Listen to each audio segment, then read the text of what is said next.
Well, hello, folks out there in YouTube land. Got a big show lined up for you. Let's get right on into it. All right. Yeah, Kirby has ripped the committee. We're going to talk about Ryan Day. He's making changes, preparing for the VOLS. Also, Kentucky, I think they're in shambles. I'm telling you, this whole situation with Mark Stoops is not pretty. Anyway, we're going to get into all of this. We're going to start with Kirby Smart. Now, Kirby's not happy with the automatic buys. He says it makes no sense. He wants the field to be seeded based on how they played, not based on whether you win a conference championship. He said seed the field and let the buys fall where they may. Look, to say that all these conferences are equal is just unjust and unfair. That's not the case at all. So you need to seed it. I mean, they don't do that in an NBA basketball tournament, and they don't do that in any tournament I've been around, he said. He said it makes no sense in terms of guaranteed buys. So if one team earns the right to be in a seed, they should have an advantage by doing that. There's not really a great advantage the way it was done, and I think it's something I'll have to look at in the future. And what he's talking about there is you've got two teams that don't deserve to be in the top four that are in there. And obviously he's talking about Arizona State, who is number 12, but they've gotten the 4 seed. And then Boise State, who's a group of 5, has gotten a 3 seed. And Georgia's had to go through an entire SEC schedule and have to play Texas to get to number 2. And Oregon had to beat Penn State to get to number 1. So it's really hard to argue that. My thing on this, they're going to have to make changes, and they will. Paul Feinbaum's talked about that. They'll make changes for next year. There is talk of them going to a 14-team playoff where the Big Ten and the SEC get an automatic bye, and they're 1 and 2, and they get the week off, and then the others just get seeded, the top 12.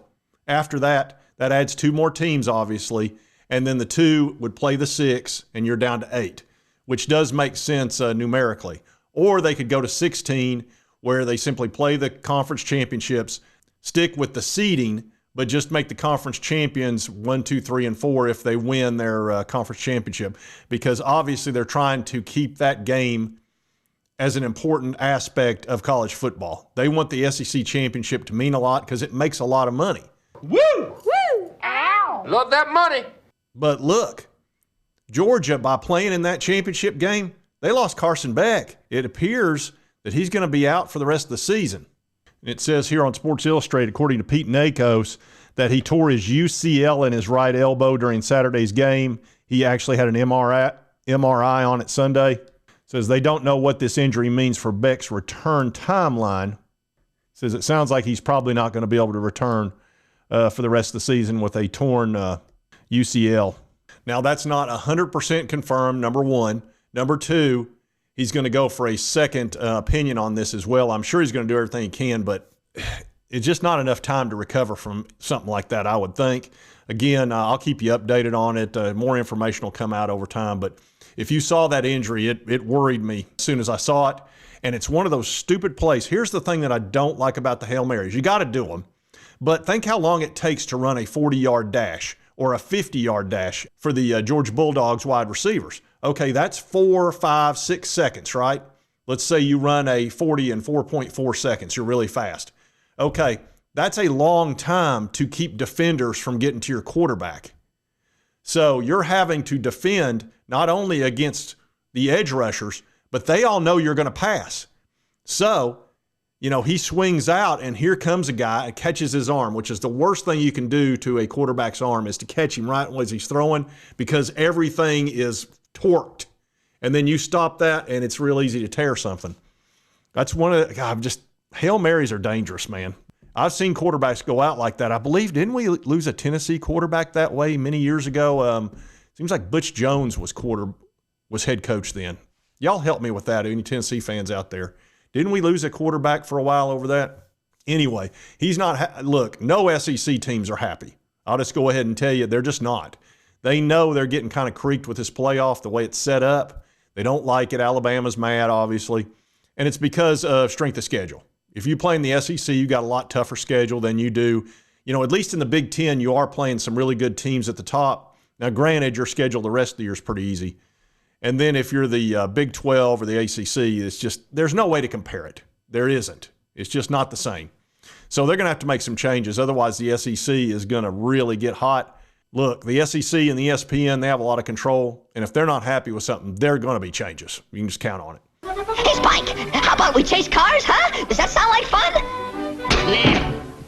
Yeah, that wouldn't be no fun.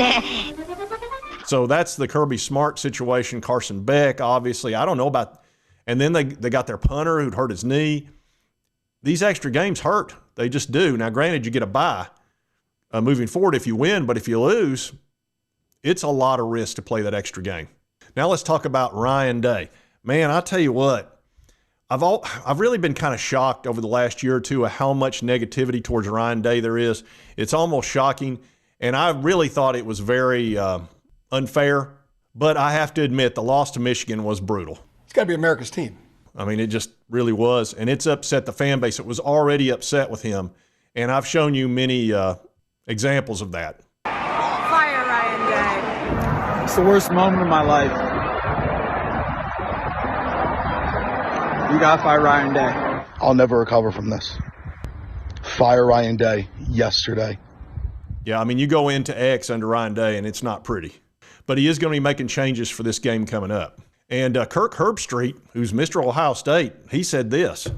He said, after the way Ohio State's season ended against Michigan, he said, I don't know if it wouldn't have been better for Ohio State to go on the road to get away from their home crowd that will be booing after the third down that's not converted. He said, Herbstreit said on ESPN, he said, and if the punter comes out booing Ryan Day, he said, they'll have to rally and have a good start to that game. Says, or it could turn sideways with the home crowd, in my opinion.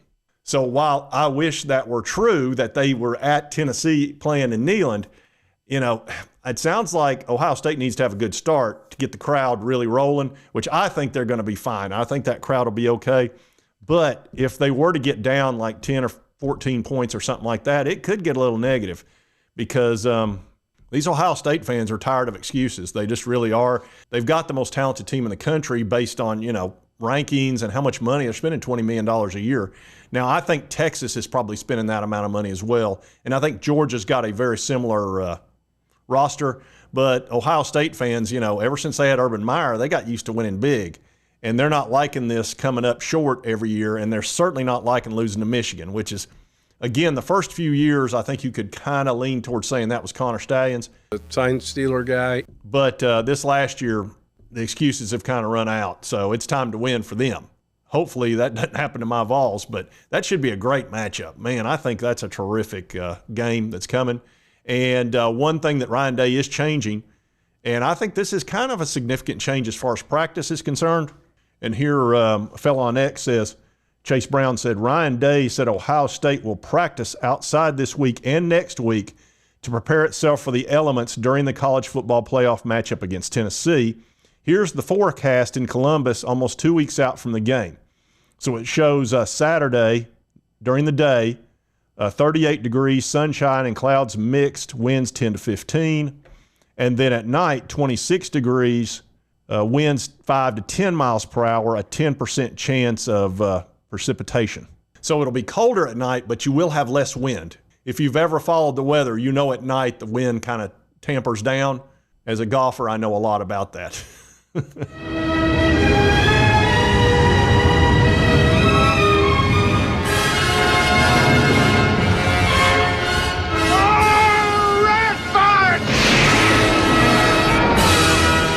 Anyway, so Ryan Day is changing his practice setup and preparing for the elements. That makes a lot of sense.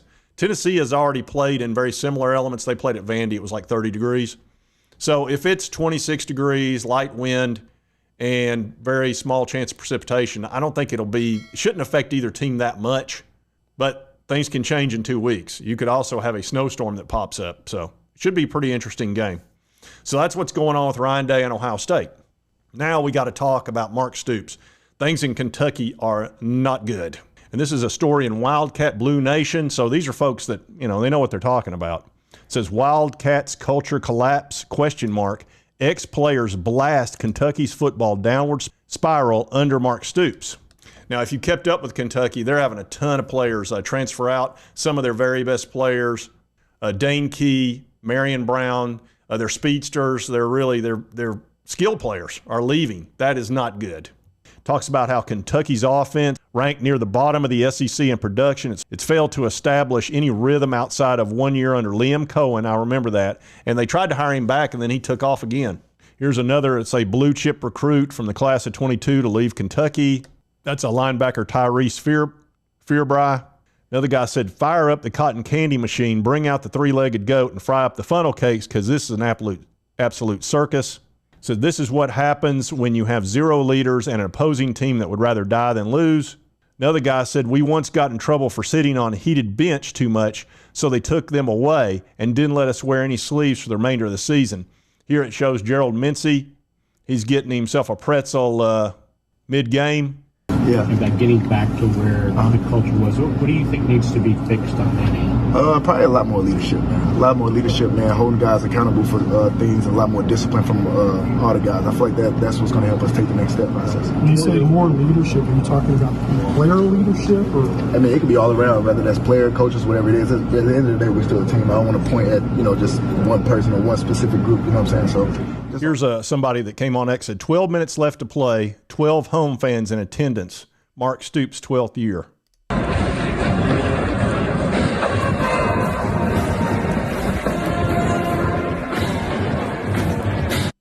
Here's another one that says Mark Stoops walking in the locker room next season. And it's getting pretty rough on X. Nick Roush, we all know Nick, said Mark Stoops said on Wednesday that he expected Chip Tramm to return for the 2025 season. The funny thing about plans and the portal, it shows where he's entering the transfer portal. Here's a guy that said, I will not be attending another Kentucky football game until Mark Stoops is gone. And Chet Lamont said, don't forget this Mark Stoops banger. People just want to look at win-loss. People, if you just want to look at the win-loss column, you really don't know football. And they do like showing this one of the guy getting the pretzel during the game. Here's a guy that says, I don't care what it costs, Mark Stoops has to be gone. He has turned Kentucky football into a laughingstock. Here's a story in CBS Sports. It says, Kentucky's massive transfer portal losses cast ominous shadow on critical offseason for Mark Stoops. So it's definitely not going well in Kentucky. And for Nick Roush, you're probably going to have another situation like this next year when Tennessee plays Kentucky.